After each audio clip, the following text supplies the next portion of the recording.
Voilà, bonjour à tous frères et sœurs, que Dieu soit béni et glorifié. Je voudrais simplement vous dire que je suis heureux, je suis dans la joie parce que j'ai eu des retours par rapport à tout ce qu'on fait, à ces vidéos, par rapport à ces prédications aussi sur les applications que nous avons installées. Eh bien, j'ai reçu des bons résultats, j'ai reçu un bon retour et je suis content que ça se passe comme ça. Alors bien entendu, chaque fois que la parole est annoncée, c'est un petit peu comme la parabole du semeur. Il dit que le semeur sème, et puis il va dire qu'une partie de la semence va tomber le long du chemin, une autre partie va tomber dans les endroits des pierres, où il y a les épines, et puis encore une partie qui va tomber sur la bonne terre. Je sais très bien qu'à chaque fois que la parole de Dieu est prêchée, il y en a qui écoutent la parole mais qui ne la comprennent pas. Il y en a d'autres qui l'ont écouté, qui l'ont compris, mais qui vont étouffer ce qu'ils ont reçu et ce qu'ils ont compris, à cause, ils vont l'étouffer avec les épreuves, les soucis de la vie, les richesses peut-être. Mais, béni soit Dieu, il y a ceux qui écoutent la parole et qui en portent du fruit. C'est-à-dire que ils se sont véritablement nourris de cette parole. Et cette parole en eux ont produit des fruits pour la gloire du Seigneur.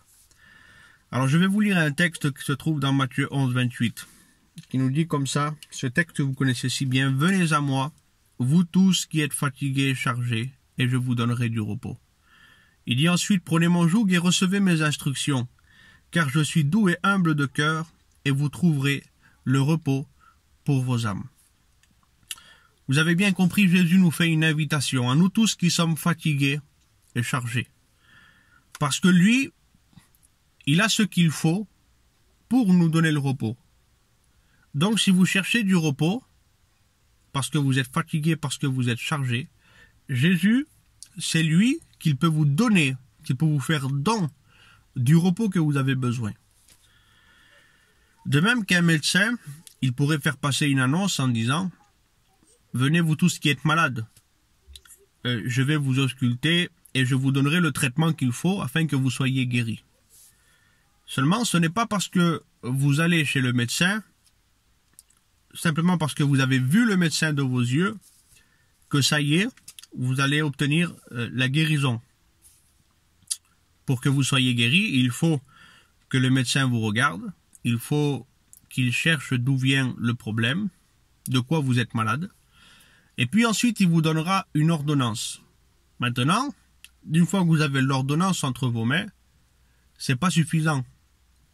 Vous êtes maintenant au courant de quel est votre problème.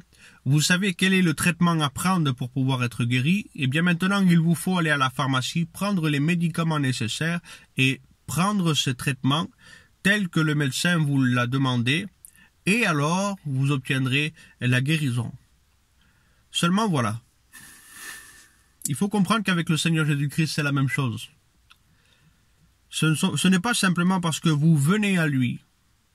Ce n'est pas simplement parce que vous dites « Seigneur, Seigneur » que vous entrerez dans le royaume des cieux. Jésus lui-même va le dire. Il va dire « Ce ne sont pas tous ceux qui me disent « Seigneur, Seigneur » qui vont rentrer dans le royaume des cieux. » Ce n'est pas simplement parce que vous venez devant Jésus et que vous dites « Seigneur, Seigneur » que vous allez trouver le repos, vous qui êtes fatigués et chargés.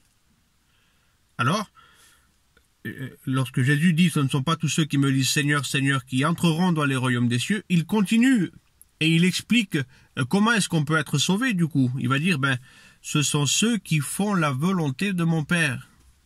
Autrement dit, il y a quelque chose de plus. Le fait de venir devant le Seigneur Jésus-Christ, c'est déjà une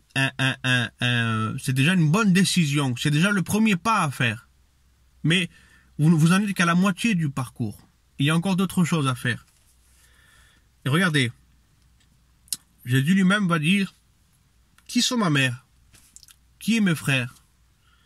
En gros, qui est ma famille? Qui fait partie de ma famille? Eh bien, il va dire, ce sont ceux qui écoutent mes paroles et qui les gardent ou qui les mettent en pratique. Autrement dit, si vous cherchez le repos pour vos âmes, si vous cherchez le repos pour votre vie, il ne faut pas simplement venir au Seigneur Jésus-Christ. De même, ce n'est pas parce que vous dites que vous êtes chrétien que ça y est, forcément vous faites partie de la famille du Seigneur Jésus-Christ.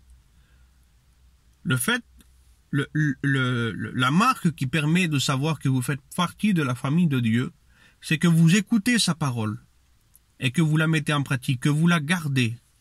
Bien sûr, je ne parle pas de perfection parce que personne ne peut être parfait. Mais je parle de ceux qui sont droits, dans le sens où ils sont sincères, dans le sens où ils reçoivent la parole de Dieu. Ils savent très bien qu'ils n'arriveront jamais à la perfection, mais ils vont de progrès en progrès. Mais ils marchent avec le Seigneur Jésus-Christ.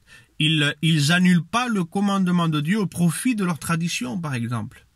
Ils annulent pas ce que Dieu leur a demandé au profit de leur envie, au profit de peut-être de leurs origines, peut-être de leurs habitudes. Mais au contraire, ils prennent la parole et ils la gardent. Alors, vous cherchez le repos, vous qui êtes fatigué et chargé. Voilà le remède, voilà l'ordonnance, voilà le médicament. Prenez mon joug et suivez mes instructions. Suivez les instructions de Dieu. Regardez ce qu'il nous enseigne. Suivez sa parole. Le psaume 19, verset 8 nous dit comme ça. La loi de l'Éternel ou la parole de l'Éternel est parfaite. Elle restaure l'âme. Vous savez qu'on restaure quelque chose qui est détruit. Eh bien, la parole de Dieu est celle qui restaure l'âme.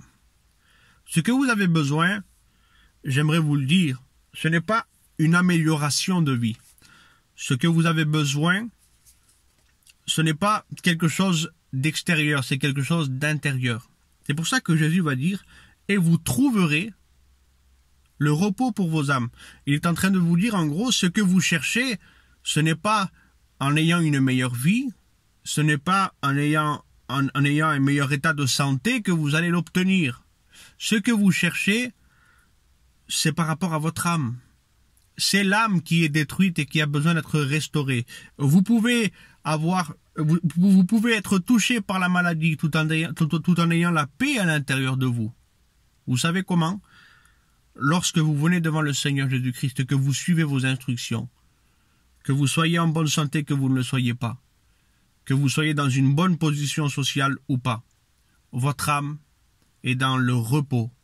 Votre âme, elle est affermie. Votre âme est dans la joie. Votre âme est dans la paix.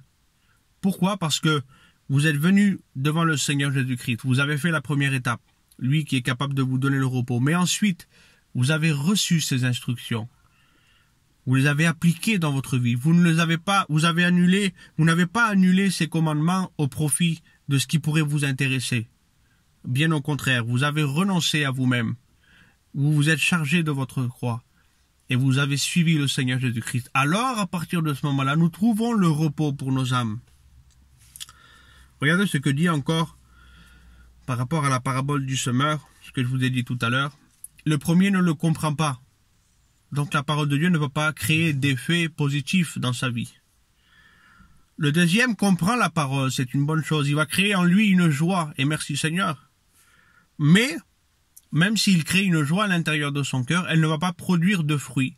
Parce que la parole, il va l'étouffer à cause des soucis de la vie, peut-être à cause d'une épreuve de la vie, peut-être à cause des richesses de la vie, des plaisirs de ce monde. Par contre, il y a le dernier, lui, il va prendre cette parole et il va la semer dans son cœur. Il va en faire porter du fruit. Celui-là obtiendra le repos pour son âme. Alors, oui, venez, vous tous qui êtes fatigués et chargés aux pieds du Seigneur Jésus-Christ. Mais maintenant que vous êtes devant lui, prenez son joug et suivez ses instructions. Et alors vous trouverez le repos pour vos âmes. Que Dieu vous bénisse.